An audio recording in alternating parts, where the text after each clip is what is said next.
वहां अपना वही खाली खेत देखकर उसकी आंखों में आंसू आ गए। वह वहीं एक पेड़ के नीचे बैठ गया और भगवान से शिकवे शिकायतें करने लगा। हे भगवान, तू मुझे इतना क्यों आजमा रहा है? मैं इस काबिल नहीं हूं कि तेरे इम्तिहानों से गुजर सकूं। मेरे घर में मेरी बीमार बेटी है। मेरे सिर पर 40,000 का कर्ज है जो मुझे अगले महीने देना है। मुझे तो कुछ भी समझ नहीं आ रहा। भगवान, मुझ पर दया करो। वहां से एक साधु महाराज जा रहे थे। उनकी नजर रघु पर पड़ी। उन्होंने रघु को देखा तो वह रो रहा था और भगवान से शिकवे शिकायतें कर रहा था। साधु महाराज ने रुककर रघु से पूछा, क्या हुआ पुत्र, रो क्यों रहा है? और लगता है भगवान से बहुत नाराज हो। बताओ तो सही, आखिर क्या समस्या है? क्या पता मैं तुम्हारी कोई मदद कर सकूं? साधु महाराज के पूछते ही रघु ने सारी बात खुलकर साधु महाराज को बता दी। साधु महाराज ने ध्यान से बात सुनी और गंभीर आवाज में बोले, चिंता मत करो, भगवान सब ठीक कर देगा। तुम दिल के बहुत नेक हो, ऐसे इंसान भगवान को बहुत पसंद होते हैं। यह कहकर साधु महाराज वहां से चले गए, लेकिन जाने से पहले अपने पास मौजूद पानी में से एक घूंट रघु के खेत में छिड़क देते हैं। फिर वे वहां से चले जाते हैं। रघु चुपचाप वहीं बैठा रहता है। रात को फिर वे घर वापस चला जाता है। अब रघु के पास जो कर्ज लिया था वह सारे पैसे भी खत्म हो चुके थे। उनके पास खाने को भी कुछ नहीं बचा था। रघु अंदर से टूट चुका था। उसकी बेटी ने भी ऐसे ही दवा खा ली। उस दिन वे दोनों बाप बेटी कुछ खाए पिए बिना ही सो गए। बेटी, मैं अर्जुन के पास जाता हूँ। उसके घर से कुछ खाने के लिए तुम्हारे लिए लेकर आता हूँ।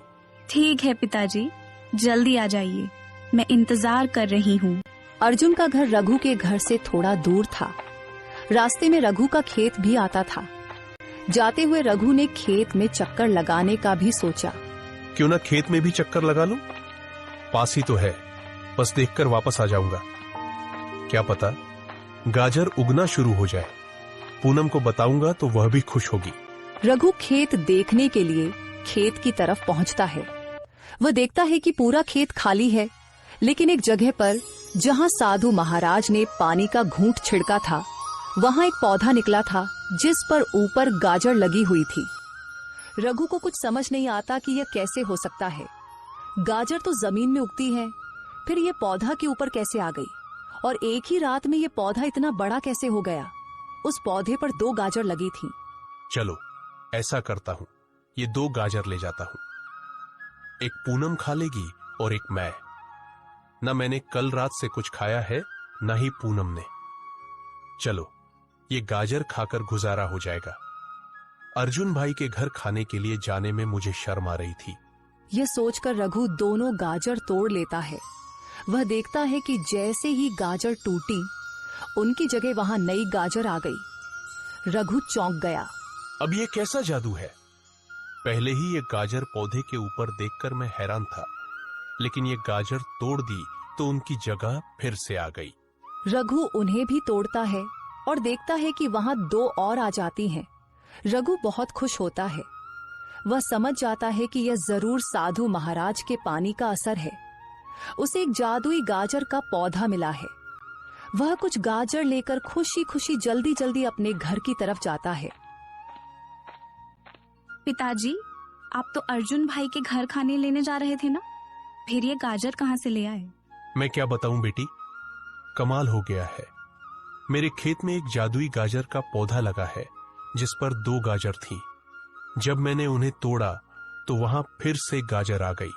रघु ने पूनम को सारी बात बता दी कि कैसे साधु से मिला था और साधु ने खेत में पानी छिड़का था। बेटी, तुम ये गाजर खाओ, मैं अपनी टोकरी लेकर जा रहा हूं। आज मैं टोकरी भरकर गाजर बेचकर आऊंगा। रघु खेत की ओर गया, गाजर तोड़ी, टोकरी भरकर गांव में जाकर बेच दी।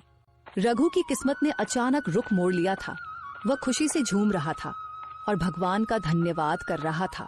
सारी गाजरें बेचकर जब वह रात को घर लौटा